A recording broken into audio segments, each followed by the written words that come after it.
সৎ এবং যোগ্য দক্ষ মানুষের। তোমরা স্লোগান নিয়ে রাস্তায় বেরিয়ে পড়ো, সৎ মানুষ লাগবে ভাই, সৎ মানুষ। বাংলাদেশ ইসলামী ছাত্র শিবির তৈরি করছে, এই নিন সৎ মানুষ। সুন্দর একটা বাংলাদেশ বিনির্মাণে আমরা আপনাদের পাশে আছি। দেখি পারবা ইনশাআল্লাহ সৎ মানুষ, সৎ মানুষ হব ইনশাআল্লাহ। রাষ্ট্র মেরামতে চাই নিজের মেরামত, বলো। রাষ্ট্রের সংস্কারে চাই নিজের সংস্কার, রাষ্ট্রের সংস্কারে চাই নিজের সংস্কার।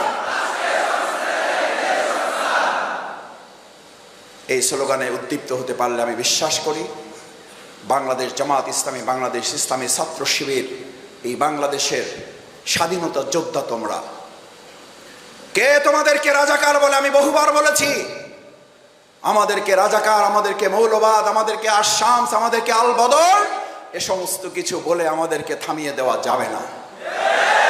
আপনি আমাদেরকে রাজাকার বলেছেন, গোটা পৃথিবী আপনাকে রাজাকার স্বৈরাচার বলে দেশ থেকে আপনাকে বিতাড়িত করেছে।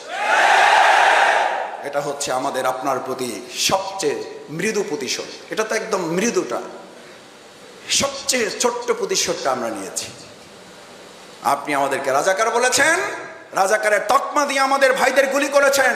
আমাদের সৈয়দ ওয়ালিউল্লাহ মুকাদ্দেস কোথায়? আপনাকে বের করে দিতে হবে। তাদের কবর কোথায় যদি থাকে তা বের করে দিতে হবে। আমাদের জাকির কোথায়? বের করে দিতে হবে। না হলে আপনাকে বের করে নিয়ে এসে জনগণ এবং আইনের আদালতে আপনাকে ওই একই অবস্থার মুখোমুখি জনগণ করবে। আসুন, রাষ্ট্র মেরামতে চাই নিজের মেরামত, রাষ্ট্র সংস্কারে চাই নিজের সংস্কার। সাথী সমাবেশের আজকে হোক এই প্রত্যয়, এই স্লোগান, এই অঙ্গীকার। আমাদের এই অঞ্চলে, সবচেয়ে যাত্রাবাড়ি অঞ্চলে রক্ত দিয়েছে তোমরা। আমি এই দৃশ্য দেখতাম আর অবাক হতাম। ওরাই বলতো, আমরা কি বলবো, ওরাই বলতো স্যার গুলি করি একটাই মরে, একটাই থাকে আর একটাও নড়ে না।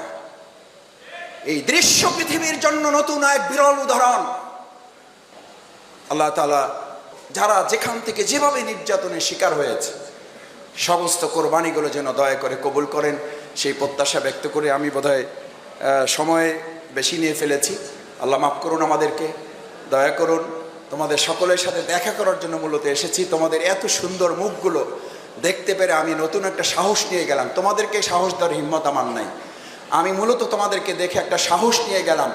আমরা প্রতিদিন অফিসে বসে এত সমস্যা ফেস করি যে একটু এখান থেকে ইমপ্রেশন নিয়ে গেলাম, একটু এখান থেকে নতুন খোরাক নিয়ে গেলাম যে না, আলহামদুলিল্লাহ সমস্যা যতই থাকুক আমাদের তরুণেরা, আমাদের শিক্ষার্থীরা, আমাদের এই ছাত্র বন্ধুরা আমাদের সাথে আছে, কোনো সমস্যায় আমাদেরকে আটকে দিতে পারবে না ইনশাআল্লাহ।